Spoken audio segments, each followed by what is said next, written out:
witajcie na moim kanale. Mam nadzieję, że będzie mnie dobrze słychać i dobrze widać, bo nagrywam dzisiaj na dworze. Jest trochę wiecznie. No i nie wiem, czy to wyjdzie w ogóle. Mam nadzieję, że tak i że wszystko będzie dobrze słychać. Nagrywam dzisiaj challenge, który widziałam. Znaczy to nie jest chyba challenge, ale film, gdzie oceniam książki po pierwszym zdaniu. Widziałam właśnie ten film u bestsellerek niedawno i stwierdziłam, że fajna zabawa to jest, bo w zasadzie tych książek, co nie czytałam, to nie znam pierwszych zdań, więc poprosiłam o pomoc i znaleziono mi 10 albo 12 książek właśnie, gdzie pierwsze zdania mam. I mam taką listę ze zdaniami i potem z książkami, więc chyba bez zbędnego przedłużania wstępu zacznę czytać. I pierwsze zdanie to przyjaźń ma znaczenie. Brzmi ciekawie ta książka, chyba bym ją w sumie przeczytała, bo wydaje się to taka dosyć dobra młodzieżówka. I ja też chyba zrobię tak, że będę pokazywać od razu, co to była za książka, żeby potem się nie pomylić. Więc ogólnie mam pierwszą stronę tutaj, więc po tym, co tu widzę, brzmi dobrze i bardzo mi się podoba i chyba niedługo sięgnę po tą książkę, a jest to Sweet Freak Sophie MacKenzie, czyli o taka książka. Więc jak na razie oceniam tak na 7 na 10 tę książkę, bo bym ją chętnie przeczytała. Kolejna. Sam idę na przystanek autobusowy. To też brzmi jak jakaś młodzieżówka.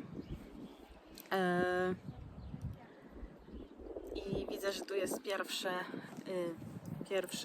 rozdział pierwszy i imię postaci jest to Simon, więc podejrzewam, że jest to książka, która jest podzielona na jakieś postaci, więc myślę, że taka książka ciekawiej będzie się czytała. Więc daję 8,5 na 10 i też postaram się niedługo za nią zabrać. A jest to Rainbow Rowell i Nie poddawaj się.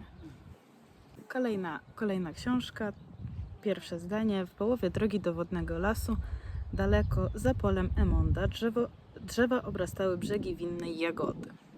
Już po tym pierwszym zdaniu mogę określić, że jest to jakaś fantastyka i ja bardzo lubię ten gatunek książek, więc chętnie po nią sięgnę, tylko nie jestem pewna, czy to nie jest jakaś z grubszych książek, bo jakoś taka gruba fantastyka, która ma wiele tomów, do mnie nie przemawia ostatnio, bo jak już wejdę w jakiś tom, to boję się, że tylko na tym się już zatrzymam i nie będę chciała czytać innych książek. A ta książka wydaje się dość fajna, więc mam nadzieję, że nie jest to jakaś grubasek. Oceniam to zdanie tak na 7 na 10, bo ani na razie mnie aż tak bardzo nie zaciekawiła, bo to jest opis bardziej przyrody, no ale tak 7, 6,5 na 10, a jest to Koło czasu Roberta Jordana. Z książek tego autora czytałam Wojownika Altai i bardzo mi się podobała, bo bardzo dobrze pisze ten autor i planuję to przeczytać, tylko że Koło czasu, w sensie to jest Oko świata. Koło czasu ma chyba kilka tomów, o ile nie więcej niż 5, więc trochę ciężko się zaczyna takie książki. No i chyba pierwszy tom ma około 1000 stron, więc trochę na długo przedsięwzięcie. Kolejna książka i zaczyna się dość mocno, bo dziecko nie żyje. Więc w zasadzie może być to albo kryminał, albo jakaś fantastyka taka, która zaczyna się od tego, że jakiś tam następca umarł, albo jakiś prawowity następca, nie wiem, czy tak to się mówi. Natomiast zaczyna się dziecko nie żyje, nie ma potrzeby wiedzieć więcej. No więc dziecko nie żyje, nie ma potrzeby wiedzieć więcej, więc w zasadzie historia się zamknęła. Oceniam to dość fajnie, chętnie bym przeczytała tą książkę. Coś mi się wydaje, że ja niedawno ją kupiłam i sobie zaglądałam do tej książki i kojarzy mi się to z Czarnym Lampardem, czy coś takiego, z taką książką. Nie wiem, zaraz zobaczymy. Tak, jest to książka Czarny Lampard, Czerwony Wilk Marlona Jamesa, czyli taka książka. Nie wiem, może dodam jakby te zdjęcia, żeby było lepiej je widać później w edytowaniu. Na razie pokazuję Wam tak, żeby też wiedzieć mniej więcej co pokazywać.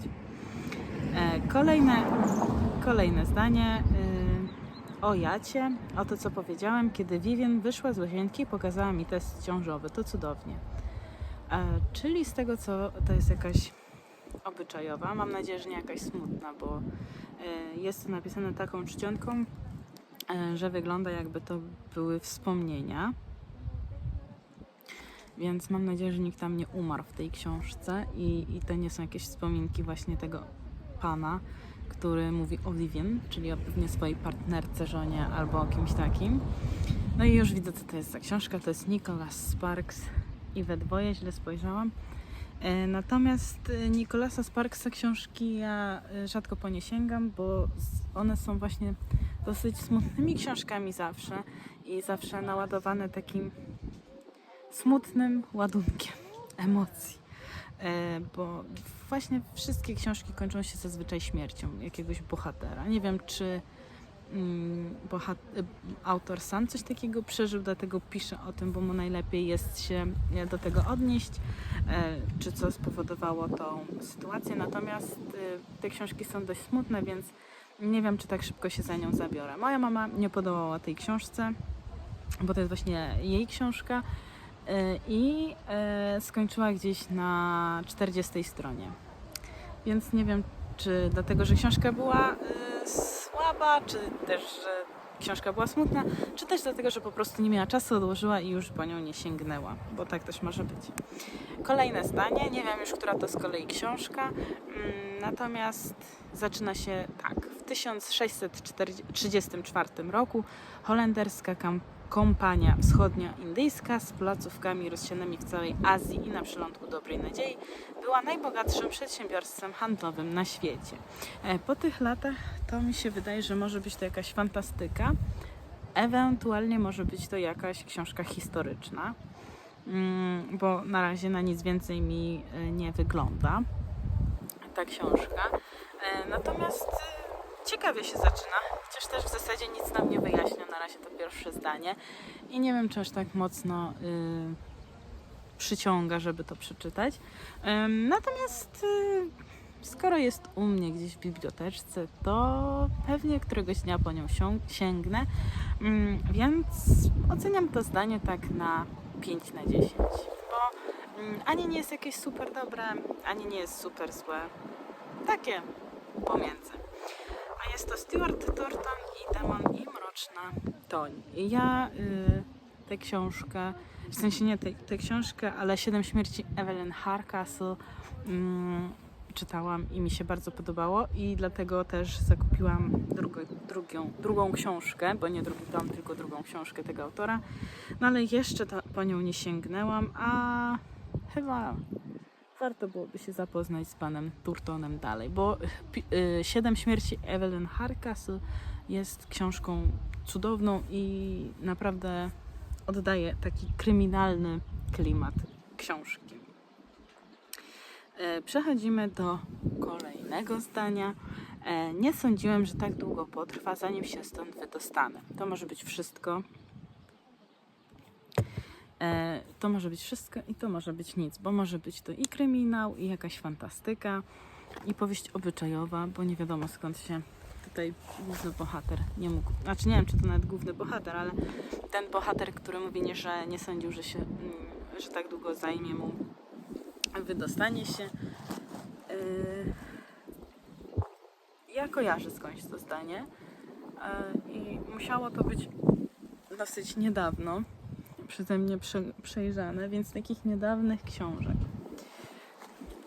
Niedawno było dosyć dużo, ale głównie rosyjskie, bo czytam obecnie Alicję w Krainie Czarów, więc dużo pierwszych zdań po rosyjsku czytałam, a że to jest po polsku, to musi być to książka chyba, o której niedawno mówiłam na swoim filmach, czyli książka z poprzedniego filmu, czyli Al. Tak, jest to Al Williama Whartona, czyli jakby kontynuacja Ptaśka. Ja bardzo chcę się zaznajomić z drugą częścią, bo Ptaśka Williama Whartona pochłonęłam dosyć szybko i duże jakby wrażenie na mnie wywarła. Bardzo mi się spodobała, więc no ja jestem za, bo Williama Whartona ja bardzo lubię. Nie wiem, czy kolejne książki też tak polubię jak Ptaśka i tam jeszcze jakoś czytałam chyba, albo zaczęłam, ale generalnie po Ptaśku bardzo mam chęć na to, żeby dalej czytać Williama Whartona, bo jednak zostawił taki pozytywny vibe, pozytywny nastrój, w sensie pozytywne opinie o autorze. Może tak, bo ta książka nie należy do łatwych. No i mam kolejne zdanie z kolejnej książki. Miejsce, w którym mnie obudzili, musiało być starannie przygotowane. Zachęca ta książka, bo w zasadzie jakieś miejsce, czyli może jak starannie przygotowane, to może to jakaś operacja była, albo coś takiego, więc może to jakaś fantastyka, bo może jakaś operacja, a może jakaś obyczajowa powieść, nie wiem, natomiast zachęca, więc dałabym jej 9/10, bo naprawdę przyciągnęło mnie to. A jest to Richard Morgan i Zbudzone furie. Nie wiem, czy to nie jest jakiś kolejny cykl nie jest to jakaś kolejna książka z jakiegoś jego cyklu książek. Muszę to sobie zgłębić, bo nie wiem, czy zaczynać od tej książki, czy to mi zniszczy całą fabułę innych. Muszę to zaznajomić się z tym tematem. Natomiast okładka tak mnie urzekła, że musiałam ją kupić no i jest u mnie w kolekcji. Kolejna książka. Tutaj widzę, że jest mapka, więc to będzie jakaś fantastyka, więc tutaj nie muszę już zgadywać, ale czy mi powie to pierwsze zdanie coś więcej. Oba księżyce stały wysoko, przyćmiewając swoim blaskiem prawie wszystkie gwiazdy. Czyli jakieś 2 księżyce, czyli coś ciekawego. No, zachęca. Przeczytałabym, bo skoro są 2 księżyce, to jakaś potężna fantastyka to jest. Więc chętnie bym przeczytała. I cóż to jest za książka? Aha, to jest Tigana Gaia Gavriela Keja. Z tego co wiem, to on pomagał chyba przy stworzeniu, w sensie przy skompletowaniu Silmarillionu Tolkiena, więc ten autor myślę, że zna się na takich fantastykach potężnych, bo skoro pomagał synowi Tolkiena z Silmarillionem, o ile się nie mylę, że to ta książka, no to myślę, że będzie to potężna fantastyka. Leży już u mnie na półkach dość długo i nie mogę się za nią zabrać, bo ona jest chyba taka gruba. Natomiast chyba czas, żeby się zaznajomić bardziej ze światem fantastyki, bo ja bardzo lubię, a jakoś dawno nic takiego fantastycznego nie czytałam. Chociaż nie, czytałam ostatnio Latę i Legendy i Latę, więc to można uznać za taką fantastykę, ale nie taką dość grubą i potężną. Kolejna książka, kolejne zdanie. Stoi w kuchni i na chwilę wstrzymuje oddech. Brzmi ciekawie. Ja będę chyba przy każdej książce mówić brzmi ciekawie, bo zaciekawiają mnie te pierwsze zdania. I to chyba dobrze, że książki tak zaciekawiają. Natomiast nie mogę powiedzieć, co to za gatunek książki, ani w zasadzie nic nie mogę powiedzieć o tej książce, bo może to być wszystko, ale takie 6,5/10 bym dała tej książce, a jest to R.J. Elury i Śmiertelnie proste rozwiązanie z wydawnictwa Dolnośląskiego. Ja tą książkę sobie ostatnio zgarnęłam z takiej darmowej półeczki, więc muszę ją przeczytać. Jeżeli mi się nie spodoba, to pożegnam się z nią, a jeżeli mi się spodoba, wow, i wiatr mi statyw przewrócił, a jeżeli mi się spodoba, no to pozostanie w mojej bibliotece. Kolejna książka, już przedostatnia z tego co widzę po zdjęciach, które mam, więc już niedługo zbliżymy się do końca tego wspaniałego filmu. Dawno, dawno temu, gdy słońce wzeszło nad wielkimi dolinami rzecznymi Etiopii, pewna małpa wylegiwała się na drzewie. I powiem, że ta książka bardzo do mnie przemawia, bo zaczyna się trochę jak baśń jakaś i podoba mi się to zdanie i chętnie bym przesiadła do tej książki. I możliwe, że to jest coś w stylu Harariego, czyli mam taką jedną książkę i wiem, że tam jest taka ręka na okładce, ale co to jest, to nie wiem i może pasuje mi to do tego, bo to właśnie małpy jakieś takie, to mi się kojarzy właśnie z tymi książkami Harariego. Aha, i jest to ta książka, bo to jest Ludzie, krótka historia o tym, jak spieprzyliśmy wszystko Toma Phillipsa. Ja ostatnio jakieś jego książki widziałam też w Biedronce, więc pojawia się ten autor wszędzie teraz. No i chcę się z nim zaznajomić, więc skoro mam tą książkę, to chyba niedługo będę ją czytała. No i ostatnie już zdanie, ostatnia już książka. Widzę, że tutaj się zaczyna jakimś imieniem i to imię trochę mi mówi, ale mam pierwsze zdanie. Lewe ramię i lewe ramię i biodro rozbolały mnie od leżenia na twardej ziemi. Tutaj też widzę mapkę Afryki, więc ja wiem, co to jest za książka i ona pojawiła się u mnie dość niedawno, a jest to Zew Kalahari, Deli Owens i Marka Owensa i ja bardzo chcę przeczytać tę książkę, więc sięgnę po nią. Mam nadzieję, że też niedługo, bo Gdzie śpiewają raki bardzo do mnie przemówiły i bardzo mi się podobały. I pomimo tego, że dość długo ją czytałam, to naprawdę mam miłe wspomnienia co do tej książki, więc na pewno będę ją wspominać miło i bardzo chcę dlatego też przeczytać tą książkę i dlatego też się w nią zaopatrzyłam. No także to było chyba 12 książek z tego co kojarzę, ale mogę jeszcze przeliczyć, więc jeszcze przeliczę. Mamy tak, Sweet Freak, Nie poddawaj się, Koło czasu, czyli Oko świata, Czarny Lampart, Czerwony wilk, We dwoje Nicolasa Sparksa, Demon i mroczna toń, Al, Zbudzone furie Tigana, Śmiertelnie proste rozwiązania, Ludzie, krótka historia o tym, jak spieprzyliśmy wszystko i Zew Kalahari. Czyli mamy 12 książek i 12 pierwszych zdań. Szczerze powiem, że tak na teraz jakbym przeczytała, to na pewno chciałabym przeczytać o tej krótkiej historii, jak spieprzyliśmy wszystko oraz chyba chciałabym najbardziej teraz Tiganę przeczytać. Więc możliwe, że to będzie taki mój TBR na kolejny miesiąc, bo nie wiem, czy w maju jeszcze się wyrobię, żeby przeczytać. Natomiast może na czerwiec, może to jest jakieś rozwiązanie, żeby takie sobie TBR-y z takich pierwszych zdań robić. Może to będzie jakaś seria. Zobaczymy. Natomiast bardzo podobała mi się ta zabawa i zachęcam Was także do jakiegoś może zapodania mi w komentarzach jakichś książek albo wrzucenia pierwszych zdań i może nie wiem jak to ogarnąć, natomiast może macie pomysł jak zrobić z tego serię, bo naprawdę fajna zabawa i mi się bardzo podobała. Także w tym filmie to by było już na tyle. Dzięki za obejrzenie i do zobaczenia w kolejnych.